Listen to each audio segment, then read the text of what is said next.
ganon? Doon or Ayun po. doon daw. Ayun daw, malapit. Ito. Ito. Ayun, may mga dilata. Oo, ayan. May kape. Dito na lang tayo. Pwede ba dito muna? Ayan, ate. Bili tayo ng ano. Hi! Anong gusto mong bilhin?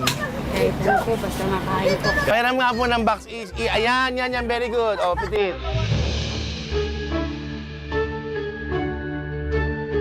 Ikaw umiyak. Ano ko, mag-enjoy ka lang. Alisa mo yung luha mo dahil may gatas na si baby. Tapos eto ate, etong malaki, pwede to sa'yo.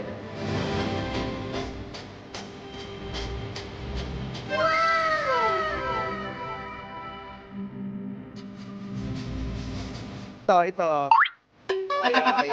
Ate, kahit ng luha, dapat happy ka. Diaper pa. Ano ang gusto mo? At saka itlog, kunin niyo lahat ng itlog na yan. Para kanina yan, para sa kanya, para sa'yo. Baon natin sa Mississippi. Kilala ka siya. Yan yung sarili mo, sila muna unahin.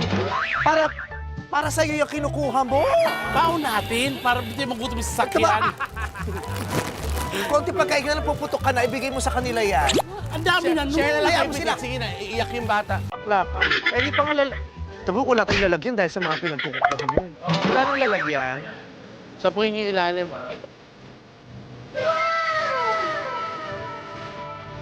Ano bang gusto mo? Ha? Ano? Bigas? Oo, bibili tayo ng bigas, syempre. Yung mga diaper, ha? At saka gatas ng bata. Meron na tayong mga pang-vitamins. Ako na bahala sa mga pa-vitamins nila. Kuha mo nga siya nitong ano, yung chupon. Chupon. Ayan, tsaka alcohol.